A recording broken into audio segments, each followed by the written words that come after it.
Tagasi Buenos Aireses olles püüdsime toime tulla täiesti meeletu liikluskeerisega. Selles linnas asub muuhulgas maailma kõige laiem 9. juuli nimeline tänav.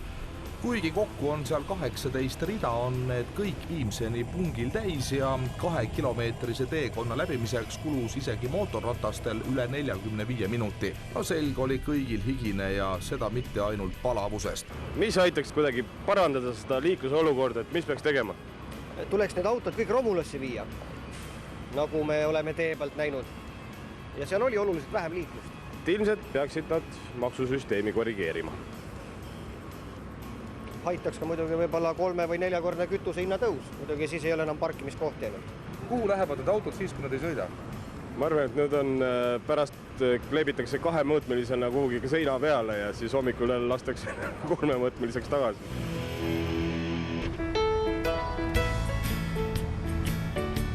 Selles hullus liikluskeerises läks kere päris heledaks ja nii uskumatu kui see ka ei ole, leidsime parima maitseelamuse Argentiinas ühes rekkameeste peatuspaigas.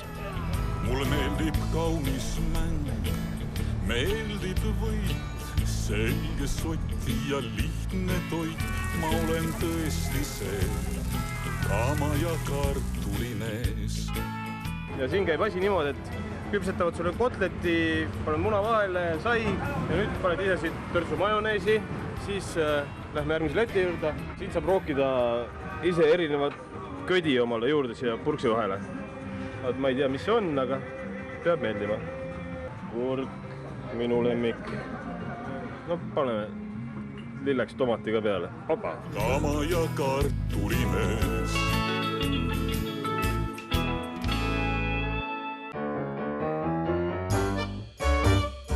Olles tutvunud Argentiina rahvusköögiga, oli viimane aeg võtta käsile kultuur. Ja mis võiks veel paremini Argentiinaga seostuda kui tango? Õnneks ei pea sellega tutvumiseks lunastama kalleid teatripileteid. Inimesed tantsivad tangot linnaparkides üles seatud paviljonides.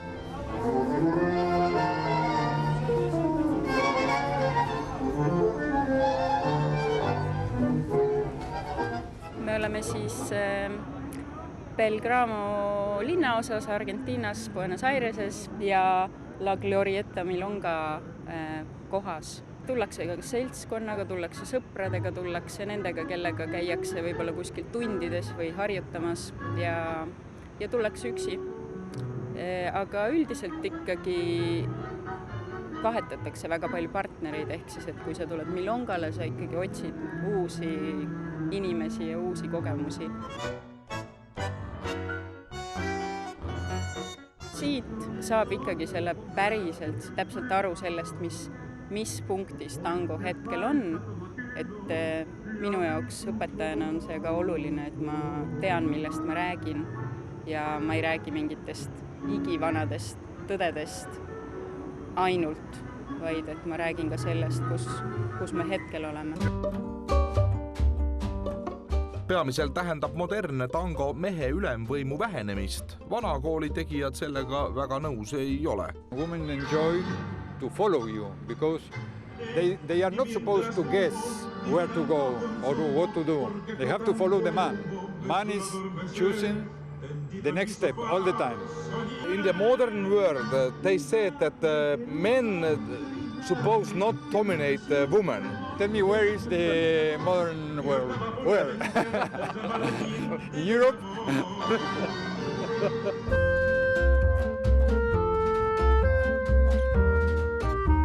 Eestlastele võib-olla seondub see tango, kes vähemalt Soome laevas on käinud, eks ole, tangomarkkinnad ja ma ei tea muud sellised asjad. Et kas see Soome teema on natuke ära ka lörtsinud selle tango mõiste? Ma arvan, et Eesti jaoks ei ole ja tegelikult ka maailmas on väga selgelt öeldudki välja, et üks asi on Argentiina tango, teine asi on Soome tango, mis on tegelikult juurte poolest vägagi siit ja tegelikult ka nende muusika on näiteks palju rohkem Argentiina tangole sarnane, kui on Euroopa võistlustantsu tango. Millist tangot sina üldse õpetad siis? Ma tulen sinu juurde, kes must siis saab? Argentiina tangotaja või see Soome tangotaja või üldse see võistlustantsu teema? Ei, mina õpetan Argentiina tangot. Mina õpetan siis seda sotsiaalset tangot, mida tantsitakse siin. ehk siis, et ükskõik kus maailma punktis, oled sa siin Argentiinas, oled sa Euroopas, Berliinis või kuskil, kus tantsitakse palju, sa saad seda tantsida. Miks sulle tango nii palju pinget pakub üldse? Ma arvan, et sellepärast, et mulle ei meeldi eriti rääkida. Ma leidsin enda jaoks võimaluse, kuidas inimestele väljendada mingeid asju, mida ma tahan neile võib-olla öelda. Minu jaoks tango sisaldab kõiki neid tundeid, mis tegelikult inimesel võivad tekkida. Militaarse diktatuuri ajal oli tango Argentiinas lausa keelatud ja tegelikult ei pea seltskonna kõrgkiht siiamaani sellest tansust suurt lugu. They don't know how, and they are not interesting. But let them, the high level, to dance the, I don't know, cumbia, salsa, rock. We dance that also, you know. On vahest juhtunud nii ka, et ei ole päris see tantsija. Jah, kindlasti on. Aga see ongi ka üks asi, mida tuleb nagu õppida põhimõtteliselt vältima ka natukene, et kui sa juba oled natuke kogenun, siis sa näed ära ja kui sa tuled milongale tantsuõhtule, et sa ei torma kohe platsile, vaid et sa vaatad enam-vähem, mis toimub, kes kohal on ja siis... Täna olid head tantsijad? Ja need, kellega mina tantsisin, olid väga head. How good dancer are you? Well, I can't say that, but girls say that 9 of each 10 say they like my tango. So you are good, man. They like it. Okay.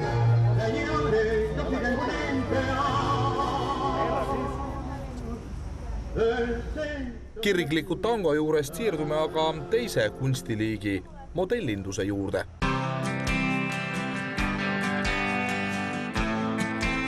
Pärnust pärit Triinu Soovik on modellikarjääri nimel Eestist ära olnud juba üle 7 aasta. Viimased 2,5 aastat on ta elanud Argentiinas. Kuigi modellikarjäär on läinud igati hästi ja elu üle kurta ei saa, on siiski olnud raske harjuda võõra kultuuriga ja Lõuna-Ameerika ühes suurimas linnas, Buenos Aireses, on ka turvalisusega probleeme. See on väga tavaline, et kui metroos sult näiteks käekott ära varastatakse või seda juhtub alati hommikust õhtuni siin. Aga jah, nagu raskemaid juhte on ka juhtunud just mõned kuud tagasi, et mul korra üritati majja sisse murda, kui ma sees olin. Teine kord käidi mul korteris sees, kui maja kodus ei olnud, tehti korter puhtaks arvutitest ja väärtasjadest. Ja 3. kord olin nädal aega hiljem, sees tuldi mul tänava peal noaga röövima mind. Aga kuna ma olen enesekaitse päris hea. Sa lõid lihtsalt selle mehe maha? Maha ei löönud, aga põrandale küll, jah. Sa lõid Argentiina röövlist mehe põrandale, kes tuli siin noaga äpardada. 2 meest lõid põrandale? Ma teen hästi tähtsaks ennast, et jah, 2 oli neid ka. Paberite ajamine isegi politseiga sellistes olukordades on väga keeruline. Et isegi kui tead, kes on kurjategija, nimed ja dokumendid, kõik on sul politseisse esitada, siis oodatakse mitu päeva, et kohtunikult luba saada, et minna pätile järgi. Tähelepanelik peab Argentiinas olema ka äriasju ajades. Kui sinuga räägitakse, kui äri teed, siis on ikka pead silmad lahti jälle hoidma, et keegi sul näo ees ei naerataks ja pärast sul 1-0 ära ei tehtaks. Kui lapsevanemad Eestis tahavad oma lapsi saata eluproovidele, et elu selgeks saada, siis siin on kõige parem kool. Samas on Triinu sealses modellimaailmas kenasti läbi löönud. Ma olen siin teinud väga suuri firmade reklaame ja kampaaniaid, kuigi samal ajal olen teinud väiksema firma kampaania, mille eest olen rohkem raha saanud kui suure eest. Et Euroopas on tase käib selle järgi, mis nimelisi töid sa oled teinud. Ja selle järgi saad ka raha. Aga siin on see täiesti tagurpidi, et ei saagi ütelda, nüüd ma olen tippmodell, sellepärast, et ma tegin selle firma märgitöö. Et ma olen neid päris palju teinud. Oled sa tippmodell või? Ei, tippmodellis ma ikka ennast nii julgelt ei nimetaks, aga ma elan ära. Saan hakkama. jube raske oli alguses, aga kui piisavalt töökas oled ja tõsiselt asja võtad, siis kuskile poole ikkagi jõuad edasi. Soovitused eestlastele, kes plaanivad Argentiinasse tulla. Turistina siia tulla alla 20 päeva ei ole mõtet, sest et vahemaad on väga suured ja aega kulub asjade nägemiseks. Et ma arvan just, et loodust on vaja näha. Minna Mendozasse, Iguazuusse minna.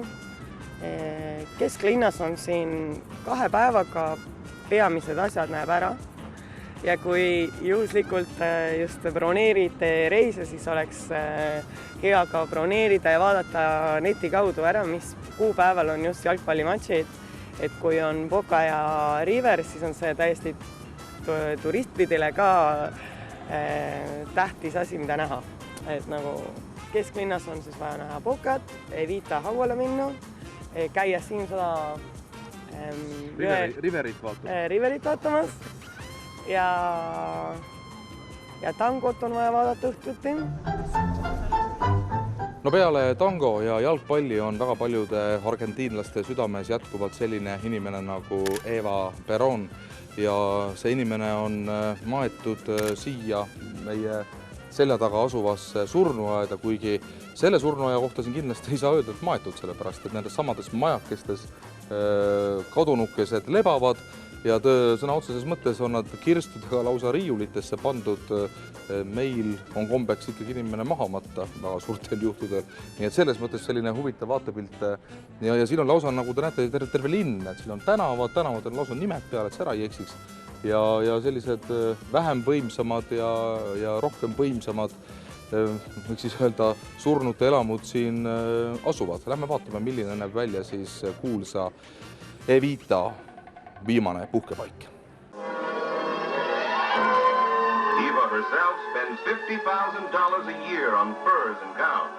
Ainult 33-aastaseks elanud Maria Eva Duarte de Perón oli aastatel 1946–52 Argentiina esimene leedi. Sõjaväelise riigipöörde tulemusel riigi presidendiks saanud kindral Juan Peroni abikaasa on riigi ajaloos üks vastuolulisemaid persoone. Ise reklaamis ta ennast vaeste abistaja ja rõhutute eest seisjana, kellena ta ka väga suure osa argentiinlaste mälestustes siiamaani elab. Samas on nüüdseks teada, et Evita oli koos abikaasaga tihedates sidemetes Natsi-Saksamaa kõrgete võimukandjatega, tehes lõpuks isegi neile külma, omastades suure osa natside varandusest, mis oli Teise maailmasõja käigus Euroopast kokku röövitud ja Argentiinasse toimetatud.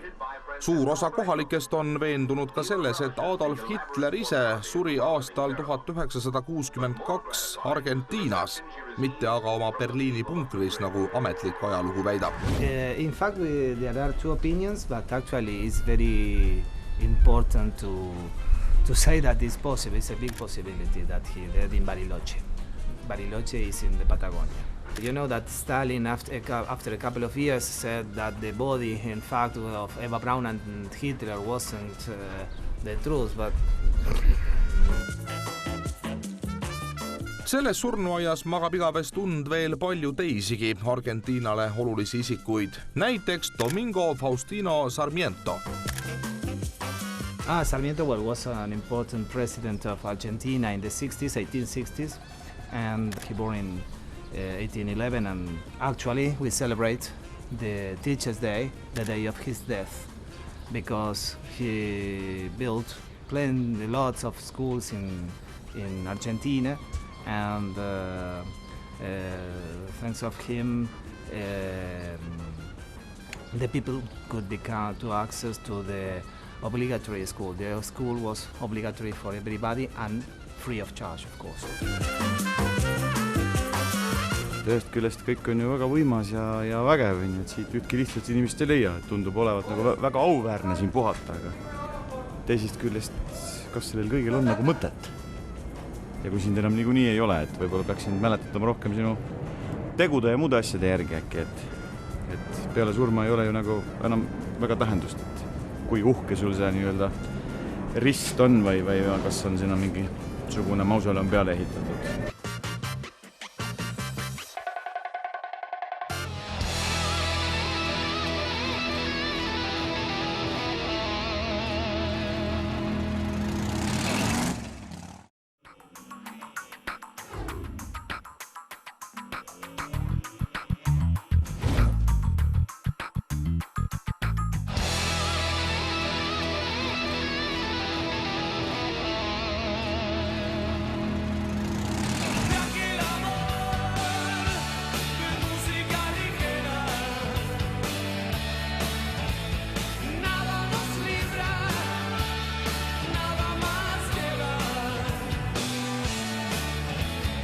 Argentiinlased armastavad mõelda ja rääkida, et nemad ja nende riik on see maailma kõige. No näiteks Buenos Aireses pole mitte ainult maailma kõige laiem, vaid ka kõige pikem, 60 kilomeetri pikkune tänav. Siis on neil veel maailma kõige laiem jõgi, La Plata, mida paljud küll merelaheks peavad, aga mis seda siiski ei ole, ja selle Buenos Airest läbiv lisajõgi, Rio Giello, mis pidada olema maailma kõige räpasem. ÜRO komisjon leidis paar aastat tagasi sellest jõest mõned maailmas veel seni tundmatud bakterid. La Boca linnaosa, kus veel 19. sajandi lõpus asus Buenos Airese sadam, mis oli väravaks kõikidele Argentiinasse saabuvatele immigrantidele, pidada jällegi olema maailma kõige suurem vabaõhumuuseum, kus ka inimesed reaalselt sees elavad. This one is the most traditional coffee bar of La Boca neighborhood. It's still kept in the same original style of 200 years ago.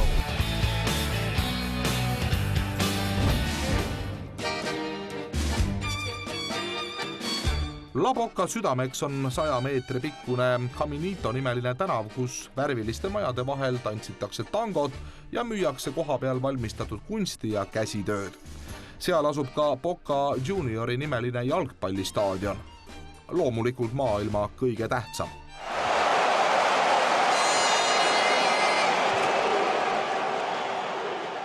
Here, well, this stadium originally was built since the beginning of the 19th century, and well, here is the stadium where Maradona played.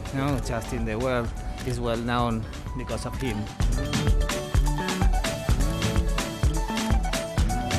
Boca Juniori staadion on maailmas ainulaadne ka selle poolest, et pealtvaatajad asuvad väljakule ülilähedal. Ja kui siis need 50 000 inimest oma poolehoidu või mis veel hullem vastuseisu avaldavad, pidi see päris hirmutav vaatepilt olema. Unbelievable the sound inside. It looks like a theater. The acoustic is unbelievable, in fact. Kuna pinged tõusevad mängude ajal kirjeldamatult kõrgeks, töötab staadionil lausa arstidest koosnev spetstiim, keda kutsutakse kardioüksuseks. They have 45 persons continuously working during the matches to protect the people that comes to see the football match. En los últimos 3 años hemos tenido casos de muerte súbita. Hubo 7 casos, de los cuales 6 hemos tenido visita y lamentablemente 1 no. Kui küsida, miks inimestel siis süda seisma jääb matšide ajal, läheb meie hea sõber ja teejuht ise ka korralikult käima. Because of the passion. Here the passion the people feel, is amazing. You must be here to feel what do they feel, in fact. You don't see the stadium full of papers when the team is coming outside the field, and the passion, the Latin passion.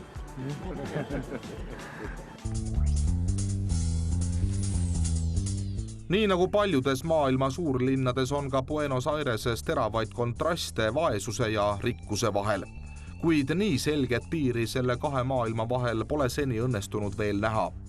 2 maailma on eraldatud raudteega, ühel pool laudadest kokku klopsitud osmikud ja teisel pool raha sümboliks olevad pilvelõhkujad. Sarnaselt Rio de Janeirole Brasiilias on ka Buenos Airese favela piirkond, millest lähtub suurem hulk linna kuritegevusest.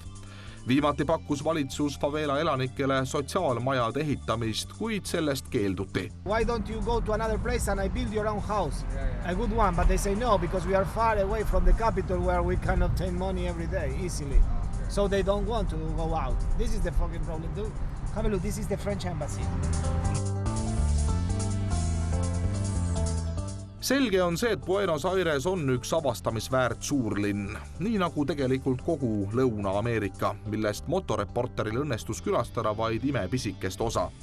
No pole ka imestada, sest näiteks Brasiilia on oma 193 miljoni elanikuga suuruselt maailma 5. riik. Brasiilias toome teieni ka motoreporteri lõpusõnad. Head inimesed, meie motoreporteri Rock Ride 2012 Lõuna-Ameerikas on läbi saanud. Aitäh, et vaatasite. Loodame kohtume teiega juba järgmine aasta kusagil mujal. Hetkel filmib meid kapten Jardin kes on maailma üks parimatest mudelhelikopteri pilootidest. Loodan, et teile meeldis Motoreporter 2012. Kõike head. Tšau! Okei, bye-bye! Rahutus mu hinge haara, kroomi helgis kaunina sa näid.